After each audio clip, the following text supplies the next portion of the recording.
UFOs, they're operating by the angels. That's why it said the angels going to be in the clouds. That's why it said in Wisdom Solomon 5 and 21, then shall the right aiming thunderbolts, this destruction, thunderbolts, go abroad, and from the clouds where the angels are, the chariots of the Most High, as from a well-drawn bow, shall they fly to the mark. They don't hit that mark. They aimed right here on this earth. Listen, and hailstones full of wrath shall be cast as out of a stone bow. Hailstones coming down. And the water of the sea shall rage against them. How you gonna fight this? I ain't seen nobody stop no tidal wave yet. This go beyond that, but he's not gonna flood the earth anymore. That's why he put the rainbow in the sky. Most I put the rainbow in the sky to remind himself he's not gonna flood the earth. But he gonna raise up the sea. This is what it says. And the water of the sea shall rage against them, and the floods shall cruelly drown them. Yeah, a mighty wind, like a tornado or a hurricane, shall stand up against them, and like a storm shall blow them away. Thus iniquity shall lay waste the whole earth, and ill dealings shall overthrow the thrones of the mighty. And you know he's bringing it on. Y'all better be ready. That's all I can tell you. It's too late to get ready. You better be ready.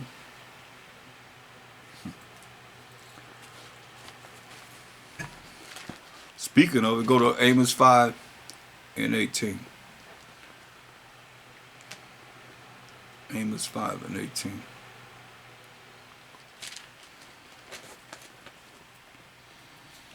Woe, mean destruction, unto you that desire the day of the Most High. The day of Mashiach Yahushua. He coming to judge and make war with the power of the Most High. But he's saying, woe, destruction unto you that desire the day of the Most High. If you ain't ready, if you ain't really, to develop a relationship with the Most High, say, woe to you that desire the day of the Most High. To what end is it for you? The day of the Most High is darkness and not light. We done read about how you ain't gonna see the sun, the moon, and the stars because of the darkness of the soot and the destruction that's gonna be in the air from destroying everything. Look, get it twisted. It's all here. Revelation 18. Let's look at it. And let's look at verse 9. No, let's look at verse 8. Verse 18 and 8. This is what it say. Therefore shall her plagues come in one day. What's gonna come? Death and mourning and famine, food shortages, people crying, people dying, and she shall be utterly burned with fire. For strong is the Most High Mashiach Yahushua, who judges her.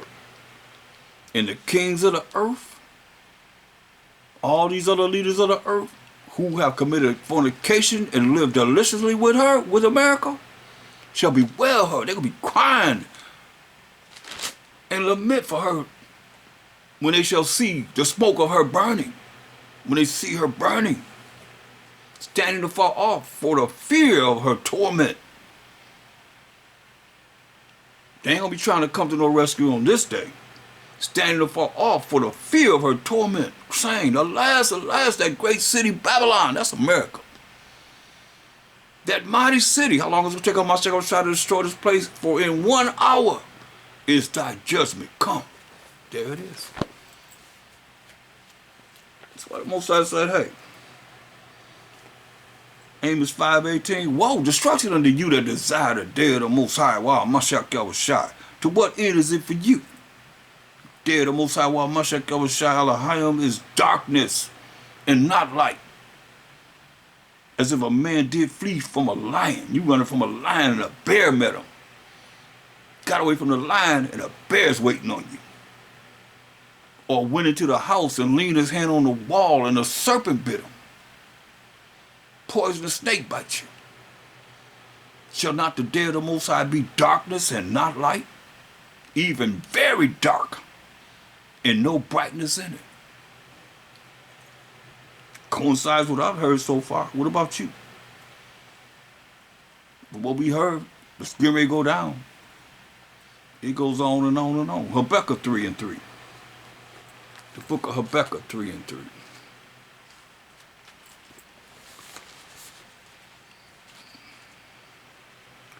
It's going on and on and on, y'all. This is real serious when you look at how this is going to go down, and we got to be ready, prepared, with a relationship with the Most High, or you might have some other way that you might try and make it besides the Most High. And you're going to be caught up. I'm telling you, you're going to be caught up in confusion, not being able to determine what's right from wrong. And what you gonna do when he come for you? You say, hey, you say the day of the Most High. We heard about how he said what the day of the Most High is like. Habakkuk, the 3rd chapter, 3rd verse. The Most High came from Teman, one of the capital cities of Edom, and the Holy One from Mount Paran, Selah. His glory covered the heavens, and the earth was full of his praise. And his brightness and his darkness was as the light. He had horns, powers coming out of his hand. And there was the hiding of his power. Like you see sometimes they be showing on the movies, they had the powers be coming out of their heads. All that stuff from the scriptures. Hear what it says? He had horns, that's powers, coming out of his hand. And there was the hiding of his power. That's right. Look at verse 5. Before him went the pestilence, and burning coals went forth at his feet. He stood and measured the earth. He beheld and drove asunder the nations. And everlasting mountains were scattered. The perpetual hills did bow. His ways are everlasting, forever and ever and ever. Look at verse 16. When Habakkuk heard what's going down, my belly trembled. Now, if his belly trembling as a man, you think he ain't scared. See, my lips quivered at the voice. He said, rottenness entered into my bones. That's why the word of the Most High cut to the marrow of the bones like a two-edged sword, cutting this way, that way. When he heard all this, man, he said, rottenness entered into my bones, and I trembled in myself. Trembled? Did you think he was happy and joyful? No. Is this why the preachers keep y'all from the Old Testament? Scared you might hear this and run away? Where you gonna run to? Where can you run from the sky? You gonna run from the Most High. You better hear what he's saying. He said, and with that,